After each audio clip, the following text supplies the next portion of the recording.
State of the Nation.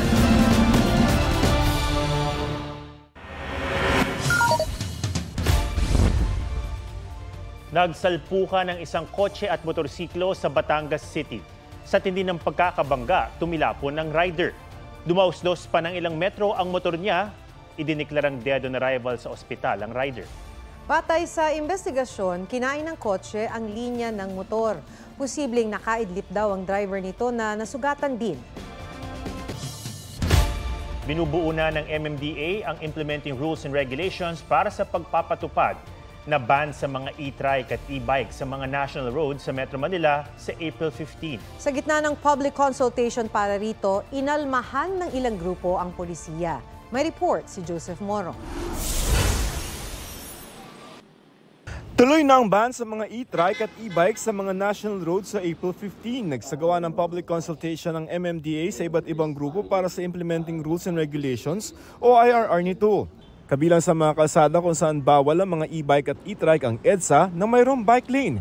Tingin ng ilang e-bike enthusiasts, it should be treated the same. May technology lang tong pedal assist bicycle. Yung mga e-bikes na i-allow doon sa bike lane ay dapat classified pa rin as bisikleta, meaning pedal assist. kapag ipinatupad na sa April 15 yung ban sa mga light electric vehicles katulad ng mga e-trikes at mga e-bikes, pagmumultahin ng 2,500 pesos ang sino man na mahuhuli na dumadaan sa mga national roads. Pwede rin hatakin o i-impound ang inyong mga sasakyan.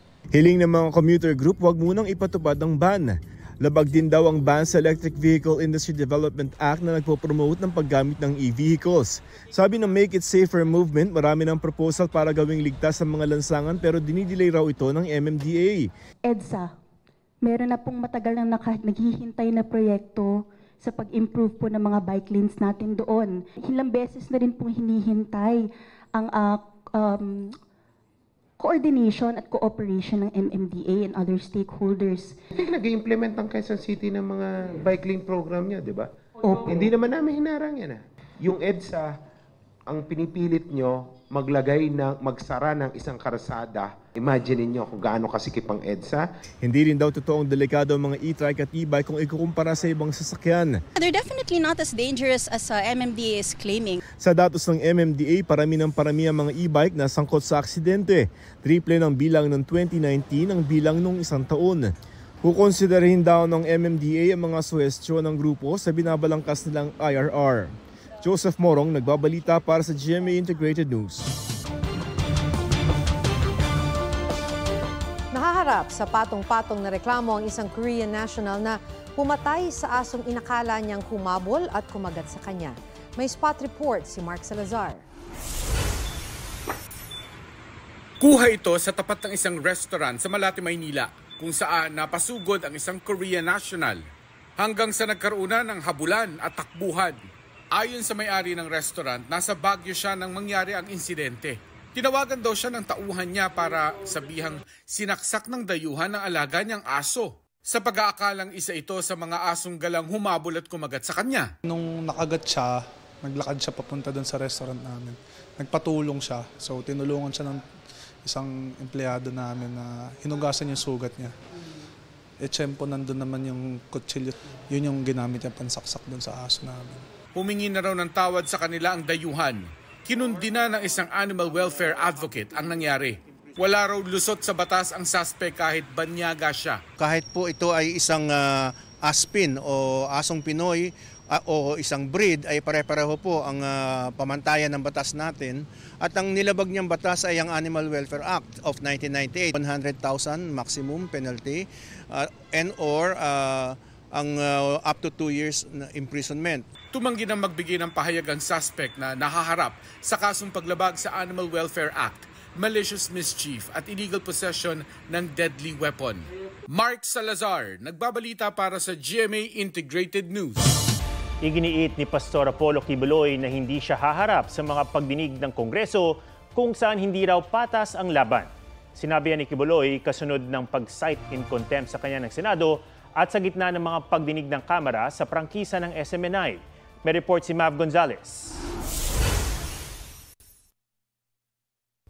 Nagpadala na ng sulat si Kingdom of Jesus Christ founder Pastor Apollo Kibuloy. Hindi pa rin daw niya sisiputin ang pagdinig ng Kamara bukas. Kaugnay ito ng investigasyon ng House Committee on Legislative Franchises sa paglabag umano sa prangkisa ng TV network na SMNI kung saan honorary chairman si Kibuloy. Ayon kay Deputy Speaker at Quezon Representative JJ Suarez, importante ang pagdalo ni Kibuloy sa pagdinig dahil naniniwala silang makakatulong ito sa pagpapasya ng komite. Alam mo itong SMNI, tuwing lumalabas po sila, parati nilang ipinagmamalaki yung katotohanan, yung tama. So kung totoong katotohanan na tama lang, di pumunta po kayo dito at i-share nyo po kung ano ba talaga yung panig ninyo. Diba? Bakit po kayo natatakot? Bakit kayo nagtatago? Sa harap ni dating Pangulong Rodrigo Duterte at ng ilang vlogger kagabi, sinabi ni Kibuloy na hindi siya haharap sa Kongreso kung saan hindi umano patas ang laban dahil pwede siyang ipakontempt at ipakulong ng mga mambabatas. Hamon ni Kibuloy sa mga mambabatas, magdebate sila kahit anong issue pero sa labas ng Kongreso. Sa ngayon, ipinakontempt at pinaaresto na ng Senate Committee on Women and Children si Kibuloy dahil sa makailang ulit na pang-iisnab ni Kibuloy sa pagdinig doon. Pero binigyan ni Senate President Mig Subiri ng hanggang bukas ang mga senador na nagnanais baligtarin ito sa pamamagitan ng pagkalap ng 8 pirma. Sa ngayon, 4 pa lang ang nakapirma. Kahit kaibigan natin, kahit naging mabait sa pamilya natin, kapag ang akusasyon sa kanya ay panggagahasa, pang-aabuso pa sa bata, panlilinlang, at kung ano-ano pa. Hindi ba ang tamang dapat nating gawin bilang Senado ay paharapin yung taong yon sa komite? Tingin ko ang sagot po doon ay oo. Ang akusasyon po laban kay Pastor ay nasa bakuran na ng kagawaran ng hustisya na kanilang isilasampa sa naaayong korte. Hindi na po magkakaroon ng saysay ang ating pagdinig sapagkat nasa kamay na po ito ng hudikatura. Mav Gonzalez nagbabalita para sa GMA Integrated News. On Spotlight, ang muling pagpirma ni Kapuso comedy genius Michael V ng kontrata sa GMA Network. Humingi naman ng paumanhin si Megan Yang matapos batikusin dahil sa pag-ayos niya sa buhok ng isang kandidata sa Miss World. May report si Nelson Canlas. Nagsorry si Miss World 2013 Megan Yang kay Miss Botswana Lesego Chombo at sa kanyang fans matapos niyang ayusin ang buhok nito bago mag-Q&A portion sa Miss World Coronation. Sa Facebook post ni Megan, sinabi niyang gusto lang niyang tumulong pero hindi niya raw nakita ang bigger picture. Napabatid na raw sa kanyang culturally unacceptable ang kanyang ginawa at nakapag-usap na raw sila ni Lesego Chombo. Humingi rin siya ng sorry sa mga nakapanood sa naidulot nitong discomfort o kalituhan. Wala rin siyang intensyong manghimasok sa personal space o gawing uncomfortable ang sinuman. Sisikapin daw niyang maging maingat sa hinaharap. Sa hiwalay na post, nagpasalamat si Miss Botswana sa mga nagpaabot ng concern sa kanya. Pero hindi raw siya masaya na may mga binabatikos para sa kanyang kapakanan. Panawagan niya, be kinder, hindi lang kay Megan, kundi pati na rin sa kinoronahang Miss World 2024 na si Miss Czech Republic. Wala na akong planong umalis pa. After 28 years, certified kapuso pa rin si Michael V.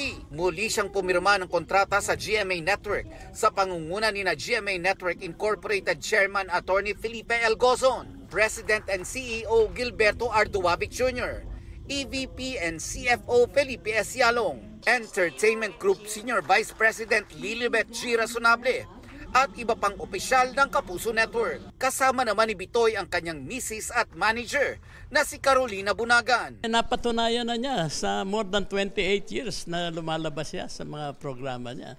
Meron ka bang alam na programang hindi nag-rate si Bitoy? Yun ang dahilan at yun ang aking ebidensya. In fact, if there is somebody na naitawid lahat ng audiences, maging matanda, maging bata, lahat, si Bitoy. So matagal na akong tagahanga talaga. Siya yung isa sa mga talent na talaga nakapag-contribute to the success of the network. Dito na, kumbaga, magtutuloy-tuloy ang kanyang entertainment career. So, nakakatuwa pakinggan. 27 years old ako nung nag-start ako sa Bubble Gang.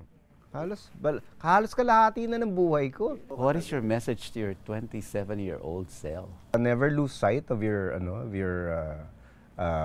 objective and persevere. Kalma lang dahil your moment, your time will come. Your time to shine will come. Nelson Canlas nagbabalita para sa GMA Integrated News. Bawal sa national roads ang mga unicycle. Yan ang paalala ng MMDA. Matapos makuhanan ng isang motorista ang isang rider na gumagamit ito sa C5 road sa Taguig. Palipat-lipat siya ng lane at tila nakikipagsabayan sa malalaking truck at iba pang sasakyan. Ayon sa MMDA, may tuturing na electric light vehicle ang unicycle, kaya bawal ito sa mga pangunahing kalsada. Mabibilis yung sasakyan dun sa sa C5. Tapos medyo kinakain niya yung lanes ng C5, kaya medyo natakot lang kami for him. Sana nasa service road or sa bike lane sana para maiwasan yung disgrasya. Delikado yun eh. Pinoprotektahan nga natin yung mga bikers na makasama yung malalaking sasakyan, mga truck sa national roads. How much more itong unicycle? Nananatiling kritikal ang kondisyon ng isang bata na nilapa ng 4 na aso sa Calbiga, Samar. Sa dami ng tinamong kagat ng 2 taong gulang na batang babae, halos hindi na siya makilala. Napingas din ang kaliwang tenga niya at natanggalan pa ng laman sa pigi. Sinundan daw ng bata ang inang papasok sa trabaho, pero naligaw siya sa isang babuyan kung saan siya nilapa ng mga asong bantay. Nangako ng tulong ang may-ari ng mga aso. Sasagutin daw nito ang gastos sa ospital. Paalala naman ng Animal Kingdom Foundation, dapat siguruhin ng mga nag-aalaga na bakunado ang kanilang aso. Itali rin ang mga ito kung lalabas ng bahay.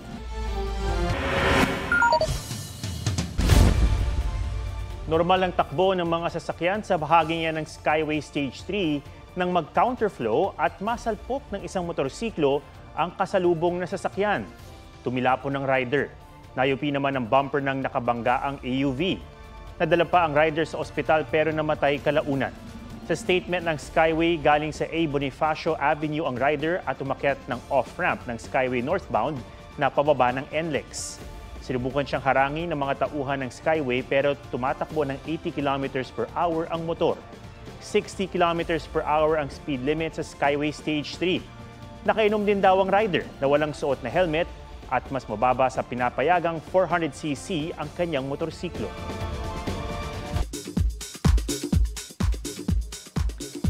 Ikinalungkot ni Black Rider star Ruru Madrid ang mga sumulpot na usap-usapan matapos makuna ng video ang co-star na si Rio Locsin na tuloy-tuloy na umiiyak kahit tapos na ang eksena. Ang paglilinaw ng aktres sa report ni Lars Santiago.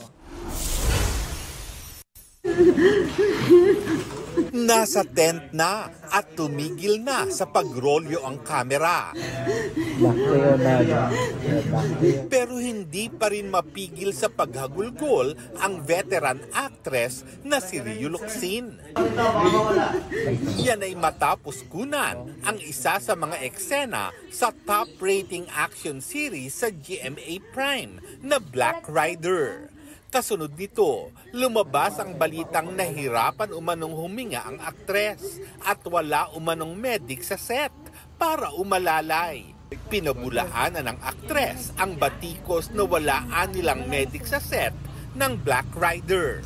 Wala pong kapabayaanan na nangyayari sa set ng Black Rider. May medics po kami, meron po kami mga ambulansya, meron kami mga security officers. Wala po, alagang-alaga po ako sa set. Wala pong untoward incident. May medic at ambulansya na naka-standby at tumulong.